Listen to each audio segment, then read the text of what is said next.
What's up? Did she just arrive? Oh, she, I saw some motion over there. I believe has been here for a few minutes, but Okay.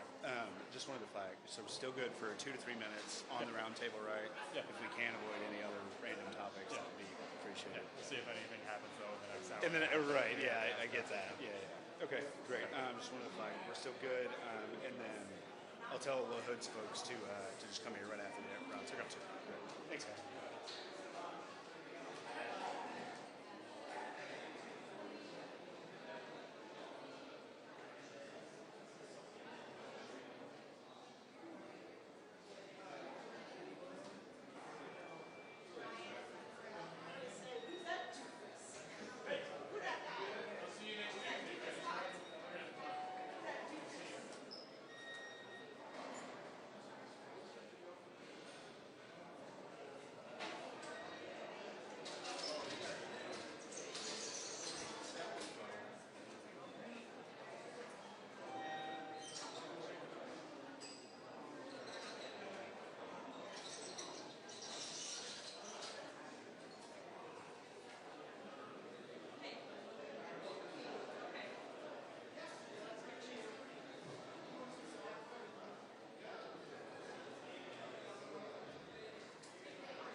to be improved in the program, including better coordination with housing programs and expanding educational and workforce training opportunities.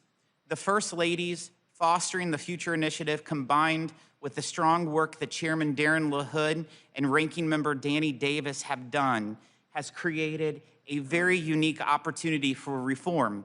And I am committed, as I said earlier, committed to advancing legislation through this committee as quickly as possible.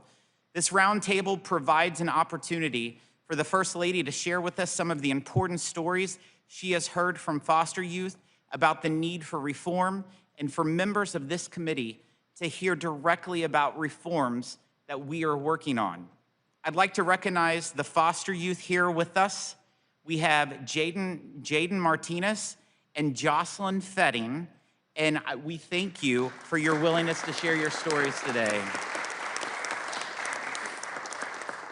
Your perspectives are so important for sharing adversity, but also the hope that's what's possible for youth. I recently learned the story of Seth, who is originally from Rolla in my district in Missouri. He entered foster care around age 15 and aged out at 18. He experienced homelessness, and he worked 3 jobs, walking 6 miles each day to go between them. Seth received the Melania Trump Foster Youth to Independence housing voucher, which provided him stable housing. In his words, that voucher, quote, flipped the script on what he thought was possible in his life. He currently works as a corrections officer and intends to apply to college this fall. This is what's at stake: the opportunities for foster youth to live more fulfilling lives of their choosing. I will now turn to the Work and Welfare Subcommittee Ranking Member, Danny Davis, for his remarks. Thank you, Mr. Chairman, and thank you, First Lady. I'm very pleased that the First Lady and our committee are gathered today to hear directly from youth who experience foster care and help. Not working.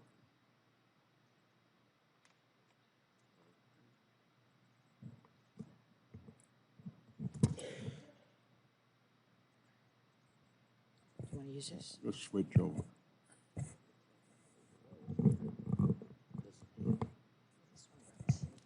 Ours doesn't either. It did turn on. Yeah, you see, it's on. It's on. None of ours. Now I think we're on. Thank you, Mr. Chairman, and thank you, First Lady. I'm very pleased that the First Lady and our committee are gathered today to hear directly from youth who experience foster care and to discuss how we at the committee can help foster youth thrive.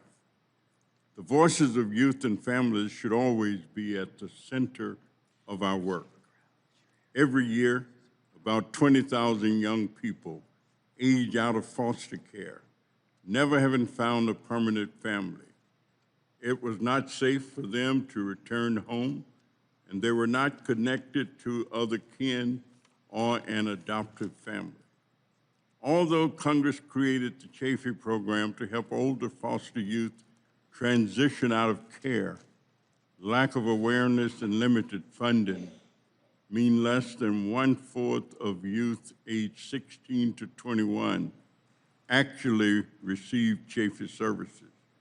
The path for youth exiting care is treacherous. Many drop out of school, become parents young, struggle with untreated mental health issues and trauma, and experience homelessness. Over the past months, Chair LaHood and I have searched together for true common ground on policies affecting older youth who were or are in foster care. I commend my friend, Mr. LaHood, for a bipartisan process that should be a model for all of our work. A sincere, thoughtful collaboration where we both talked and listened. This collaborative process yielded 6 pieces of legislation that reflect real consensus. I'm proud of these first steps that represent real progress, and I believe that we can accomplish far more, especially as we are now joined by the First Lady. As we listen to these youth today, I hope my colleagues will consider what more we can do to support these youth and the new approaches of our legislation. Notably, there is a critical need for more investment.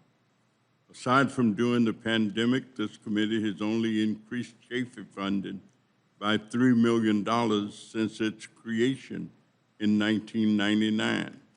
The amount of money needed would be tiny and insignificant compared to the fiscal impact of a routine tax markup in our committee or a day at the Defense Department. Yet such funding would be life-changing for foster youth. In particular, I know the First Lady has engaged deeply with foster youth and is committed to helping them. And so, First Lady, I believe that your voice in support of the resources needed to implement these bipartisan bills and expand and reach out to the Chafee program, added to ours, would make all the difference between first steps and transformative change for youth. So I thank you so very much for your interest, for your engagement, your involvement. I thank you, Mr. Chairman, and I yield back. Thank you, Mr. Davis, for your commitment to the foster children of the United States. I will now turn to the Work and Welfare Chairman, Mr. Darren LaHood, for his remarks. Thank you, Chairman Smith, for having this full committee roundtable. And I want to welcome you, Madam First Lady, and just commend you for your passion and commitment to our foster youth. Your voice and the way that you've championed this cause is inspiring, and we're grateful to have you here today. Your longstanding attention to uplifting America's foster youth through the Be Best and Fostering the Future initiatives has been a catalyst for meaningful and transformative change. I don't know if everybody realizes, but your engagement with this committee on foster care dates back to 2022, when you co-authored an op-ed with our colleague, former Representative Jackie Walorski, highlighting May as National Foster Care Month in 2022. We thank you for that. And as chairman of the Work and Welfare Subcommittee, one of my priorities has been how do we modernize the Chafee foster care program? Last January, we received a troubling report from the Government Accountability Office, which found states across the country have been returning unused Chafee funds since 2007, despite the need from foster youth. In 2023 alone, more than 30 states returned $8.9 million in unused funds. Over the past year, a bipartisan group of members of this committee has been working to develop and introduce common sense reforms to make sure Chafee dollars are getting to the youth that need them. And I want to thank Ranking Member Davis and my friend and the members who are leading these bills for their leadership and partnership on this. During our hearings, I have consistently heard that access to stable housing is one of our biggest barriers that youth face as they work towards self-sufficiency. One study found that 35% of foster youth experienced homelessness by age 21. We also know that federal programs are fragmented and don't always coordinate with each other. To address this, I introduced the Foster Youth Housing Opportunity Act with my colleague, Gwen Moore, to improve coordination between child welfare programs and the Melania Trump Foster Youth to Independence Housing Program. As you know, many public housing authorities have been unable to secure the vouchers required for supportive services, preventing youth from being able to utilize the voucher as intended. Our bill, which has more than 100 endorsements, would allow states to use Chafee funds for housing supportive services and aligns age eligibility between the programs, reducing a key barrier to access. This bill is one of the 6 bipartisan bills with important reforms to Chafee that members of this committee have worked on together.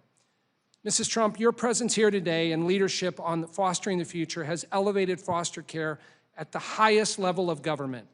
thank you for your commitment and for taking the time to come here today to speak with members on both sides of the aisle about these reforms and listen to the different perspectives in the room. Through our bipartisan efforts and with continued support, Mrs. Trump, I am confident that we can successfully advance these reforms through Congress. This isn't just a roundtable to discuss ideas. We have legislation and an opportunity to deliver a transition-age foster youth with the tools that they need to achieve greater opportunity, upward mobility, and long-term success. And I am committed to working with you and my Democrat colleagues to do what it takes to get this across the finish line, to turn words into actions. Again, I thank you, Mrs. Trump, and Jaden and Jocelyn for joining us here today. And I yield back. Thank you, Mr. LaHood. No one has done more than the First Lady to champion the cause of foster youth, and I look forward to hearing her perspective. So I would now like to turn the floor over to the First Lady of the United States. Good afternoon. Thank you, Chairman Smith, for hosting today's critical discussion surrounding America's foster care community. Chairman LaHood and Ranking Member Davis, your efforts to shape the legislation with your subcommittee are of tremendous value to our nation and to all the representatives of this prestigious committee who have worked so hard to introduce decisive reform within foster care. Mr. Miller, Mr. Chow, Mr. Moran, Mr. Yakim, Ms. Moore, Mr. Evans, and Mr. Kerry, thank you. I would also like to extend my warm welcome to all of the Congresspeople in attendance today. Your bipartisan support is appreciated. And finally, a special thanks to Jacqueline Ronnie Faring and Jordan Martinez. We are gathered here today not because America's children rely on us, but rather because America's children are our moral equals. As parents and leaders, it is our ethical obligation to ensure American children develop emotionally and physically within a safe environment. As a community, we strive to nurture our children's curiosity, protect their innocence, and guide them with hearts full of care. Through respect, participation, and protection, American parents deliver the essentials to our next generation: housing, nutrition, clothing, and healthcare. In safeguarding our children's well-being, we shape the integrity of our nation. But to get there, a strong knowledge base is required. Education is the cornerstone of a child's future. Clearly, education is the foundation that can remain throughout one's lifetime. Yes, knowledge is permanent. In 2021, I launched Fostering the Future, a nationwide initiative to provide individuals from foster care community with access to education and at the university level. My goal is to prepare these individuals to secure entry-level jobs, become financially independent, and eventually innovate, create new businesses, and generate employment opportunities. When I first developed Fostering the Future, one thing became very clear. The foster care community requires action over awareness. This truth stands today. I'm proud to share that Fostering the Future currently maintains a footprint of over 20 universities across the country from coast to coast. In fact, academic institutions such as Vanderbilt University, the University of Miami, LSU, UVA, the University of Texas, the Ohio State University, and the University of Alabama all educate Fostering the Future students. Although reports vary, roughly 3% of individuals in foster care community earn a college degree in 2025. we can close this gap. But still, foster youth face a special set of challenges outside the classroom that have a serious impact of their academic performance. These issues include housing instability, educational advocacy, financial barriers, transportation, continuity, access to technology, and other related issues. New legislation for the foster care community is a moral imperative. Some of you joined me in the White House last November for the signing of the Fostering the Future Executive Order. And although the executive order is a transformative vision, Congress now has the opportunity to create a lasting positive impact on this community. Beginning here in this room, we can once again change people's lives.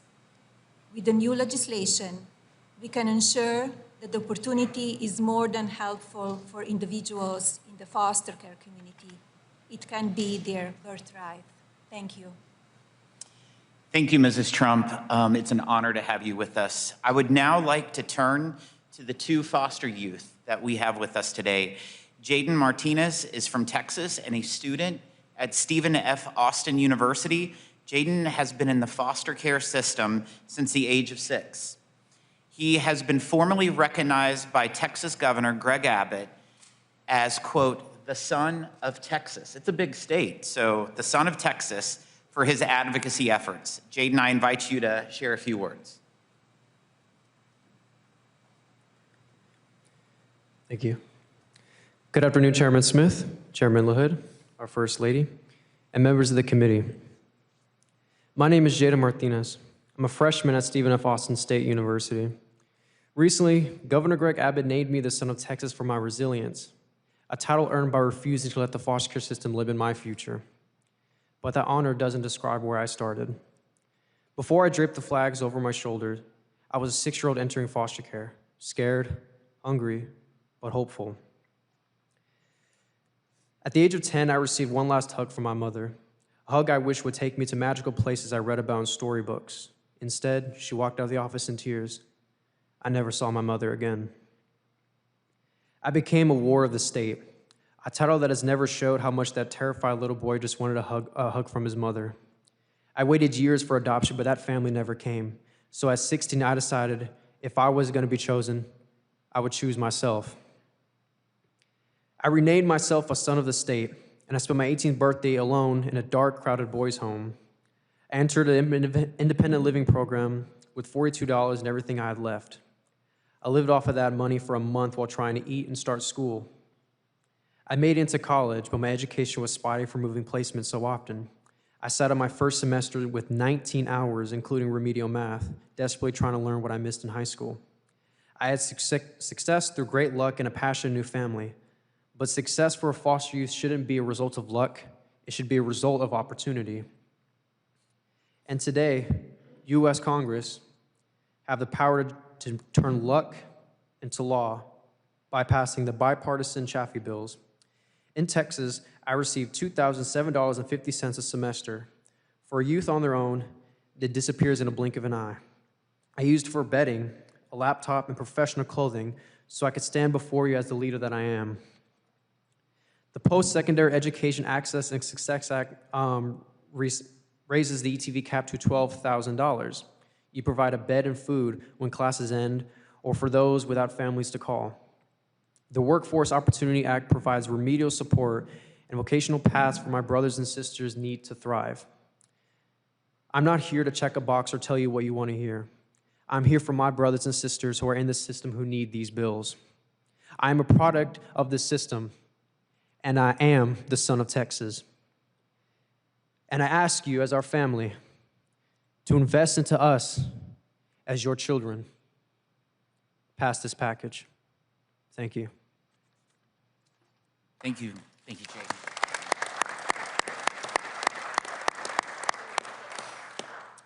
Thank you, Jaden, very much.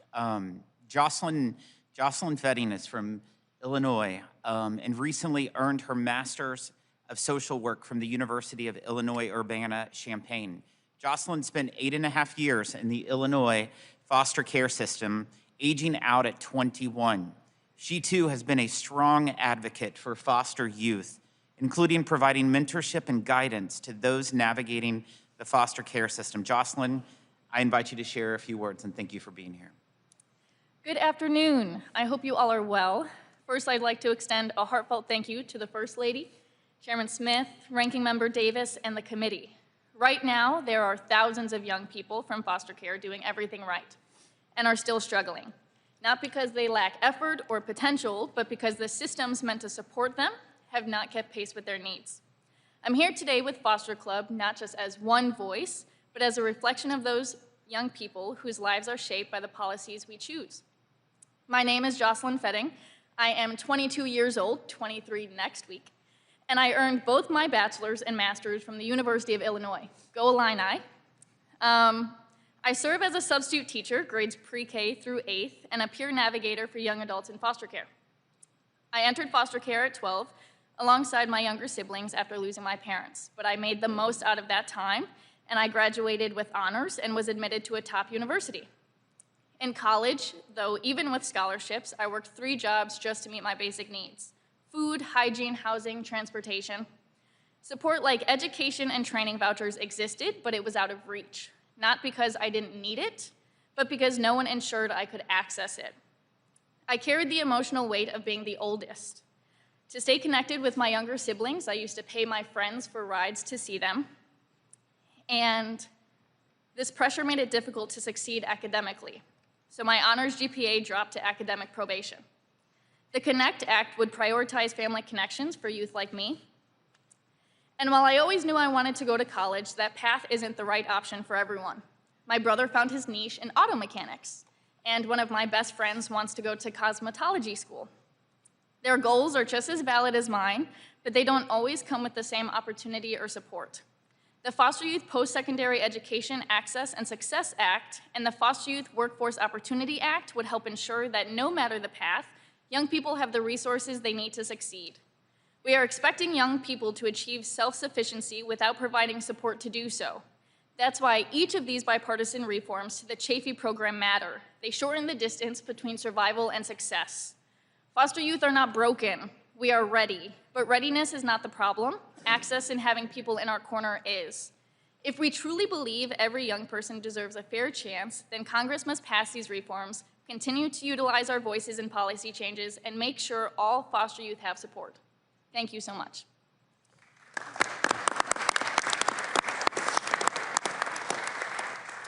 Thank you, Jocelyn. Prior to our further discussion, I'd like to ask the press to please exit the hearing room.